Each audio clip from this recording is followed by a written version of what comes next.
দিনভর আন্দোলনের পর রাতে 31 জানুয়ারি পর্যন্ত কর্মসূচি স্থগিত করেছেন সরকারি প্রাথমিক বিদ্যালয়ের শিক্ষকরা। এর আগে 10ম গ্রেডে উন্নীত করার দাবিতে শিক্ষকরা প্রথমে শহীদ মিনারে অবস্থান কর্মসূচি, পরে প্রধান উপদেষ্টার বাসভবন অভিমুখে পদযাত্রা করেন।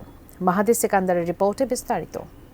বিশেষ করে বেতন স্কেল 10ম গ্রেডে বাস্তবায়নের দাবিতে সকাল 10টায় কেন্দ্রীয় শহীদ মিনারে জড়ো হন দেশের বিভিন্ন প্রান্ত থেকে আসা সরকারি প্রাথমিক বিদ্যালয়ের সহকারী শিক্ষকরা। এ সময় শিক্ষকরা বলেন, 13তম গ্রেডের মাধ্যমে শিক্ষকদের তৃতীয় শ্রেণীর কর্মচারী হিসেবে মূল্যায়ন করা হয়েছে। বলেন, প্রাথমিক বিদ্যালয়ের শিক্ষকরা সবচেয়ে বেশি বৈষম্যের শিকার।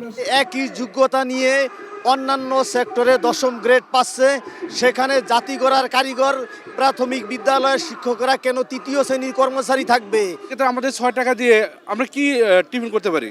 সেটা একটা দোকানে চা খেতে গেলেও আপনার লাগতেছে হলো 10 টাকা। বিকেলে শিক্ষকদের সমাবেশে উপস্থিত হয়ে গণ অধিকার পরিষদের সভাপতি নুরুল হক নূর বলেন, নতুন বাংলাদেশ বিনির্মাণে শিক্ষকদের রাখতে হবে প্রথম শ্রেণীর গ্রেডে।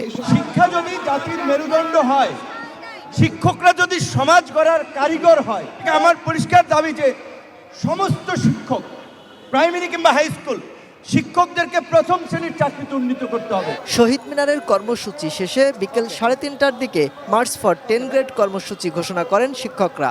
একনল হ্যান্ড ওয়াশ 100% প্যারাবেন ফ্রি, তাই নিরাপদ হাতের জন্য আস্থা রাখুন একনলে। পরে পদযাত্রা নিয়ে টিএসসি হয়ে প্রধান উপদেষ্টার বাসভবন যমুনা অভিমুখে রওনা হন তারা, যা শাহবাগে আটকে দেয় পুলিশ। পরে সেখানেই বসে অবস্থান নেন শিক্ষকরা।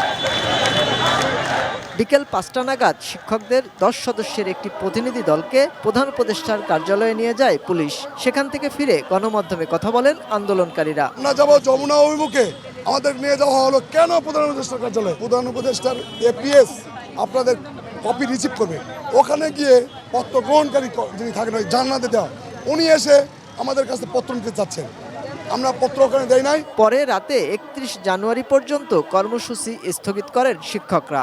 31 তারিখ যেহেতু কনসালটেশন কমিটির রিপোর্ট প্রদান করা হবে, সেই 31 তারিখ পর্যন্ত আমরা ধৈর্য ধারণ করব এবং আপাতত আমাদের কঠোর কর্মসূচি থেকে আপাতত বের হয়ে আসব। মাহাদি সিকান্দার, এটিএন নিউজ, ঢাকা।